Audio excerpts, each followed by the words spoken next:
বাংলাদেশ অনূর্ধ্ব-19 দল তো বিশ্বকাপ খেলছে, বাংলাদেশ জাতীয় দলকে বিশ্বকাপ খেলবে? এখনো কোনো উত্তর আছে? আজকে তো আইসিসির সাথে বাংলাদেশের ক্রিকেট বোর্ডের একটা বৈঠক হওয়ার কথা। যে সিকিউরিটি টিম এসেছে তাদের সাথে একটা 5 তারকা হোটেলে বিসিবির ইতিমধ্যেই বসে যাওয়ার কথা এবং it will be a long meeting.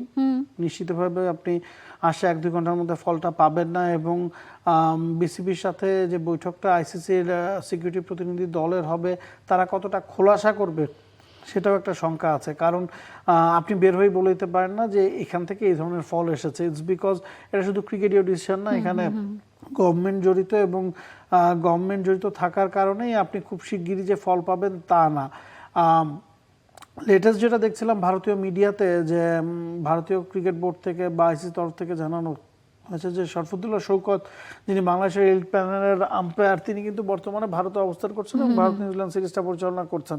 তো তাকে তো সিকিউরিটি দেওয়া গেছে, তো অন্যদেরকে কেন আসলে দেওয়া যাবে না? সিকিউরিটি কনসার্নটা বাংলাদেশের আসলে কোন জায়গায়? এখানে মূল সমস্যাটা শুরুটা কোথা থেকে?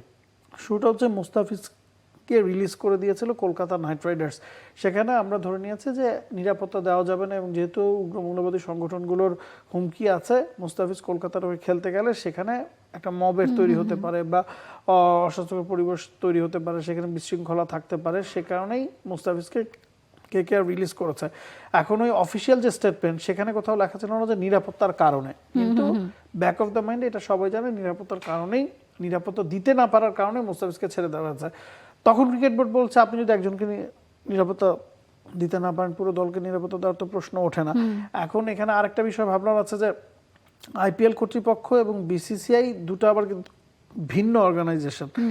আইপিএল এর ইনভলভমেন্ট, জাতীয় দলের ইনভলভমেন্ট সব ক্ষেত্রে এক না, তবে বিসিবি সরকারের সাথে আলোচনা করে সিদ্ধান্তটা নিয়েছে যে ভারতে তারা যাবে না। অন্য জায়গায় ভেন্যু দিলেও চেন্নাই বা তামিলনাড়ু, যেখানে মব তৈরি হওয়ার সম্ভাবনা কম, সেখানে দিলেও তারা ভারতে যাবে না, বিকজ সেটা ভারতই। কলকাতা এবং চেন্নাই দুটা ভারতের মধ্যেই আছে এবং ভারতে এখন তারা যাবে না।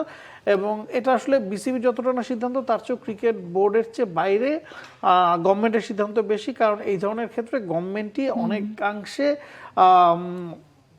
আষ্টে পৃষ্ঠে জড়িয়ে পড়ে। ভারতে যে পাকিস্তান খেলতে যায় না বা পাকিস্তানে ভারত খেলতে যায় না, that's not only BCCI or PCB's decision. সেটা দুই দেশের গভর্নমেন্টের তরফ থেকে গ্রিন সিগন্যাল মেলে না দেখেই আপনি যেতে পারেন না। ধরুন বিসিবি দল পাঠাতে চাইলো, গভর্নমেন্ট অর্ডার ছাড়া, জিও ছাড়া তো আপনি পাঠাতে পারবেন না। তো দিন শেষে এখানে গভর্নমেন্টের কলটাই আসলে মুখ্য এবং আজকে যে মিটিংটা হবে সেই মিটিংয়ের পরই আপনি জানতে পারবেন না যে বাংলাদেশ ভারতে যাচ্ছে কি যাচ্ছে না। হ্যাঁ, এটা হয়তো বাংলাদেশ বলবে যে না আমরা ভারতে যাচ্ছি না। এখন শ্রীলঙ্কাকে আইসিসি মেনে নেবে কিনা, যেই দলগুলোর সাথে বাংলাদেশের খেলা আছে, প্রথম দিনটা কলকাতায় হওয়ার কথা ছিল, শেষেরটা মুম্বাইতে হওয়ার কথা ছিল, সেই দলগুলোর ট্রাভেল ঝুঁকিটা কেমন হবে? আবার ভারতের সরকারও কি আসলে এটা মেনে নিতে চাইবে কিনা যে বাংলাদেশের কাছে আমরা মাথা নত করছি, আমরা বাংলাদেশ দলকে নিরাপত্তা দিতে পারছি না। এটা যখন আপনি মেনে নিবেন তখন কিন্তু আপনাদের হার যে আপনার দেশটা নিরাপদ না। এখানে বিষয়টা হচ্ছে কলকাতা মুস্তাফিজকে সরাসরি বলেনি যে নিরাপত্তার কারণে ছেড়ে দেওয়া হয়েছে, বলা হয়েছে যে বর্তমান বাস্তবতা বিবেচনায় বা বর্তমান রাজনৈতিক পরিবেশ বিবেচনায় মুস্তাফিজকে রিলিজ করে দেওয়াটাই সেটা তারা করেছে, সরাসরি তারা বলেনি। কিন্তু বিসিবি জানে যে কারণটা নিরাপত্তার, এবং নিরাপত্তা একজনকে দেওয়া না গেলে সবাইকে দেওয়া সম্ভব না। তো বিসিবির জায়গায় অটল আছে এখন পর্যন্ত এবং বাংলাদেশের গভর্নমেন্টও ওই জায়গায় অটল আছে।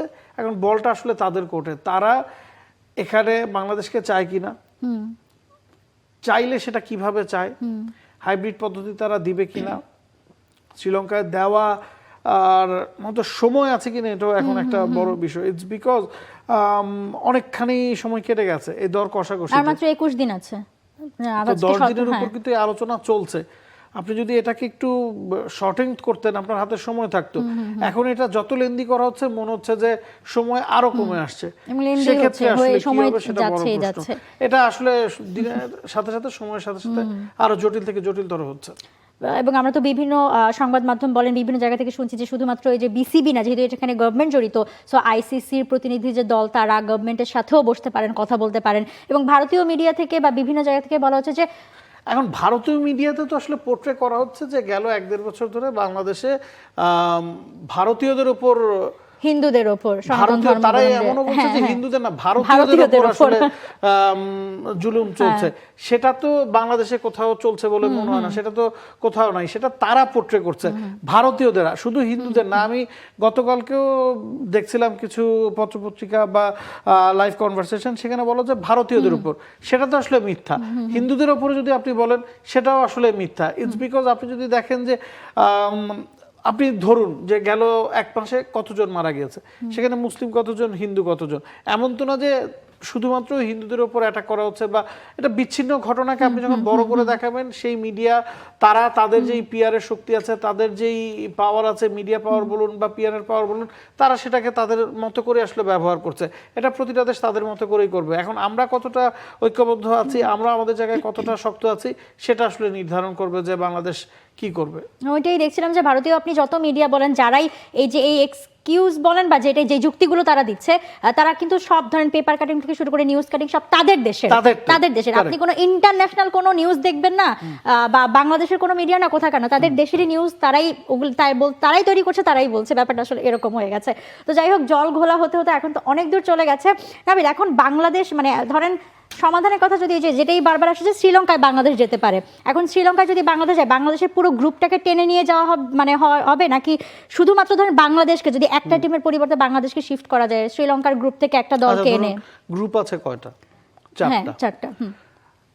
ইন্ডিয়া পাকিস্তান এক দল। গ্রুপে আছে, হ্যাঁ। তাহলে ওই গ্রুপের খেলাগুলো শ্রীলঙ্কায় হবে। আচ্ছা, বাংলাদেশ আছে সম্ভবত সি গ্রুপে, সি বা ডি গ্রুপে আছে, হ্যাঁ। সেই গ্রুপের খেলাটাও শ্রীলঙ্কায় হবে। শ্রীলঙ্কা যে গ্রুপে আছে সেই গ্রুপের খেলাও শ্রীলঙ্কায় হবে। ভারতে হবে কি? ভারত তাহলে সেইভাবে আপনি আসলে করতে পারবেন না। এখন পুরো গ্রুপকে আপনি টেনে নিয়ে যেতে পারবেন না। এখন আপনি যদি চিন্তা করেন না বাংলাদেশকে ছাড়া এই টুর্নামেন্টটা সম্ভব না বা এটা ভালো দেখায় না, আপনি পাকিস্তানের সাথে একটা ঝামেলা চলছে, আফগানিস্তানের সাথেও কিন্তু ইন্ডিয়ার একটা ঝামেলা চলছে, বাংলাদেশের সাথেও যদি এখন একই ধরনের সমস্যা থাকে,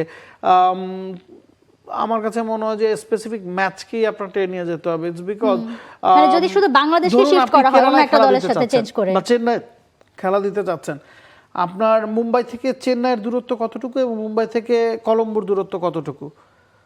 কলম্বো থেকে মুম্বাই ট্রাভেল করতে কতক্ষণ লাগবে, চেন্নাই থেকে মুম্বাই ট্রাভেল করতে কতক্ষণ লাগবে? এখানে আপনি জিনিসটাকে দেশ হিসেবে ভাগ করে না ফেলে ট্রাভেল ডিসটেন্স যদি চিন্তা করেন, তাহলে হয়তো খুব বেশি ডিফিকাল্ট হবে না। দেশ হিসেবে চিন্তা করলে আসলে ডিফিকাল্ট হয়ে যাবে। লেটস সি কি হয় আসলে, কোথায় গিয়ে ঠেকে। For more updates, subscribe to our YouTube channel and click on the bell icon. Follow us on Facebook and Instagram. Download T-Sports app to enjoy exciting games and highlights. Visit tsports.com.